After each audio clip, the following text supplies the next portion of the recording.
Magandang araw po sa ating lahat. Tayo po ay mag-aral ng salita po ng Panginoon. So, yun, medyo pause lang po tayo pero continue lang po tayo sa pag-aaral po ng mabuting balita ng ating Panginoon, ng salita po ng Panginoon, para lalo pa po tayong palakasin ng ating Panginoon. Sa mga, ulitin ko po, sa mga wala pong kadate dyan, wag po kayo malungkot kasi merong February, kung merong February 14, meron February 15. Sahod Day. So, yun. So, ang ating teksto po ay mula po sa Kawikaan 19, 17. Babasahin po natin sa NIV translation. Sabi doon, "Whoever kind to the poor, lend to the Lord, and they will reward them for what they have done." Ulitin ko po "Whoever is kind to the poor, lend to the Lord, and they will reward them for what they have done." So, today ang topic natin is principle of giving. So, sabi nga doon, sabi ni Solomon, sabi na po ng Bible, giving to the poor is like lend to the Lord. So, si Lord pa yung may utang sa'yo kapag ikaw ay nagbibigay. Ibig sabihin, kapag ikaw pala ay generous na tao, pagpapalain ka ng Panginoon, ayun po yung sabi. So, tanong, paano tayo pagpapalain ni Lord? So, paano tayo pagpapalain ng Diyos, sa lahat po ng aspeto ng buhay natin. So, ang sagot po ay sa pagbibigay sa mga nangangailangan po ng tulong, lalong-lalo na po, sa mga taong nangangailangan po ng tulong, ah, sa iba't ibang aspeto po ng buhay nila. Importante po na nandun po tayo nakaagapay at talagang sumusuporta sa mga ganitong tao. So, giving to the poor. So, what is principle behind this chapter 19, 17. So, may kita po natin din, sabi nga natin, number one is giving to the poor is like lend to the Lord. So, sabihin, kapag uh, sabi niyo, whoever kind to the poor leads to lend to the Lord. So, uh, mahilig tayong tumulong, sa mga taong nangangailangan. No, kailangan matulungin tayo, mabuti tayo sa mga taong nangangailangan, tumutulong tayo na walang inihinging kapalit o wala tayong ininging kapalit sa mga taong tinutulungan po natin, Importante po sabi niya, whoever kind to the poor leads to the Lord. So ang daming blessing kapag nagbibigay ka, 'di ba? Lalong-lalo na sa mga nangangailangan, sa mga taong mahirap, magpakain ka, Kung meron kayong feeding program, magpakain kayo. Kung meron kayong mga extra damit, Lalong-lalo na, may napanood akong video sa sa Africa yata yun, South Africa. Ang dami doon, talagang kumakain na ng lupa, yung pagkain nila lupa, grabe yung lupa doon, tuyong-tuyo at talagang wala po silang makain.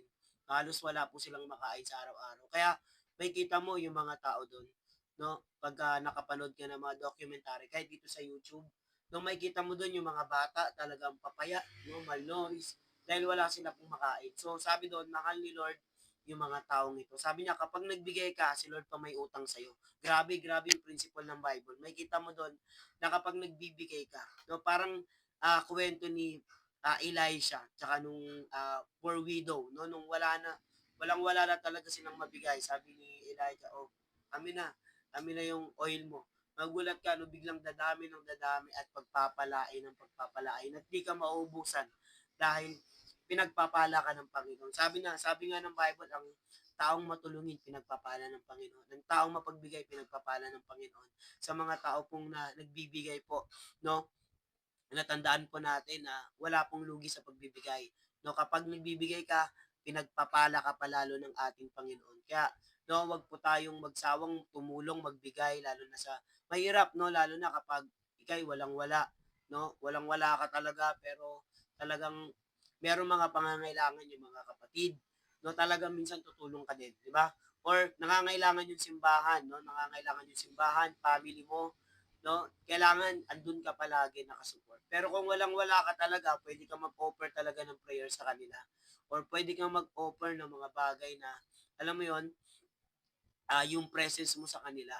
Kung talagang wala kang may tulong financial o sa ibang aspeto ng buhay nila, pwede kang tumulong sa magitan ng pagbibigay ng panalangin po sa kanila. Kaya ayun yung mas importante yung panalangin. Na kapag pinanalangin mo sila, magbibigay si Lord sa iba't ibang ways ng kanilang pangangailangan po. Kaya importante na kahit ano man po yung pwede nating maibigay po sa kanila, magbigay po tayo. Sabi nga, giving to the Lord is like lend to the Lord.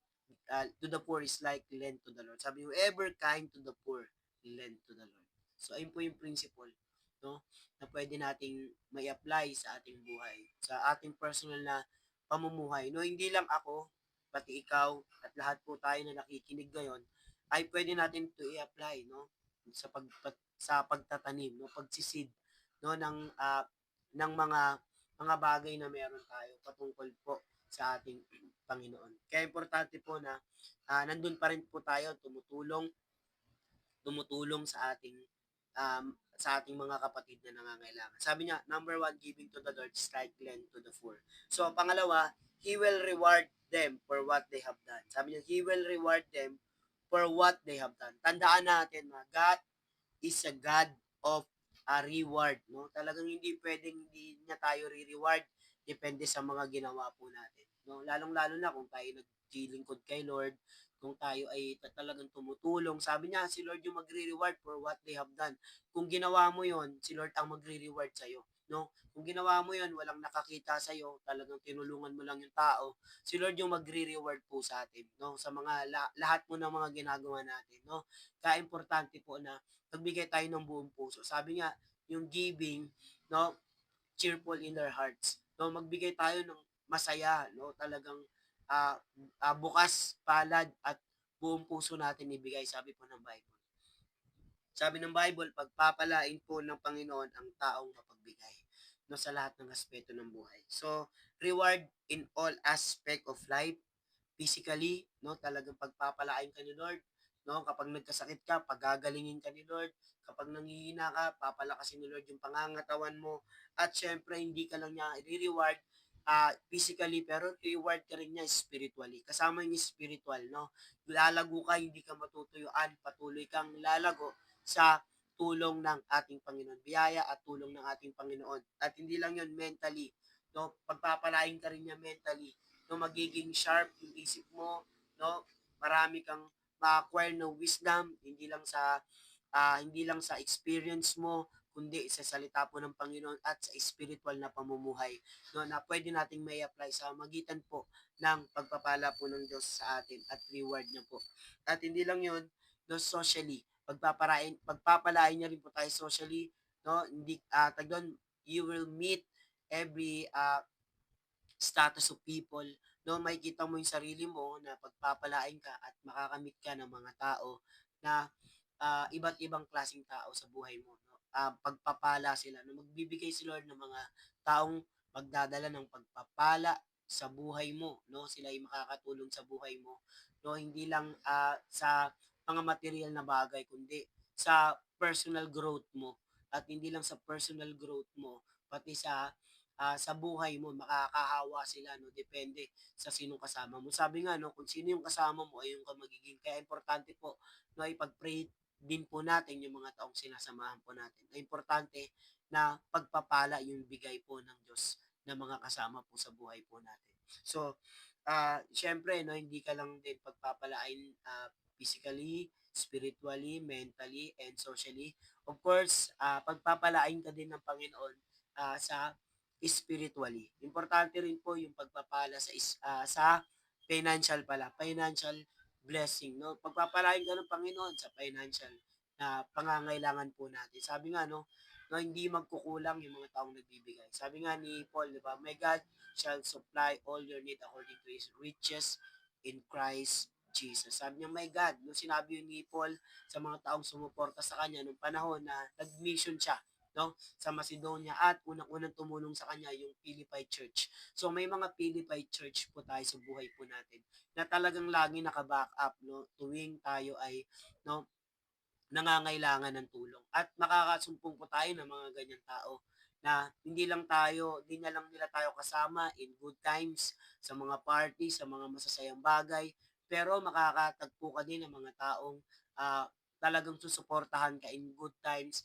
and bad times in your life, in your family, in your ministry. So, lagi po sila nandyan, no, naka-back up po palagi sa iyo. Kaya pagpapala po yung mga taong ganyan po sa buhayin po natin. Sila po ay padala po ng Panginoon. Ulitin ko po, whoever kind to the poor, he lends to the Lord. No? And He will reward them for what they have done. So kung ano man po yung mga ginawa po natin, mga binigay po natin, si Lord po ang magre-reward po sa atin. Tandaan po natin na God is a God of reward. Tayo po ay mananalangin. Marami pong salamat, Ama naming nasa langit. Salamat po, turuan mo po kami magbigay. Turuan mo po kami, Panginoon, na sundin ang kalooban mo, lalong-lalo na sa pagbibigay, Panginoon. Lord, nawa, Panginoon, na ang iyong salita mo ay tumimo sa aming puso at magbigay ng kalakasan, magbigay ng pagpapala po sa aming buhay. Lord, marami pong salamat at naniniwala po kami, Panginoon, na kami po ay pagpapalain mo sa lahat ng aspeto ng aming buhay. Tuturuan mo po kami magbigay ng buong puso, Panginoon. Maraming maraming pong salamat at pinapanalangin po namin ang lahat po na may sakit, sila pa ipapagalingin mo. Ang lahat po na dumadaan po sa pagsubok, walang trabaho, Lord, sila po ay bibigyan mo ng trabaho, kalakasan, bibigyan mo po sila ng kalakasan, ng wisdom sa mga desisyon po ng kanilang mga buhay. Ikaw po, Panginoon, ang maghari, Panginoon, sa kanilang buhay. Marami pong salamat at lagi po namin pinagpipray, Panginoon, na hindi lang ito umabot sa Pilipinas, kundi sa buong mundo, Panginoon. Pagpalain mo ang programang ito sa pagbabahagi po ng iyong salita. In Jesus' name, amen and amen and amen. Maraming maraming pong salamat sa bawat isa pong nakikinig.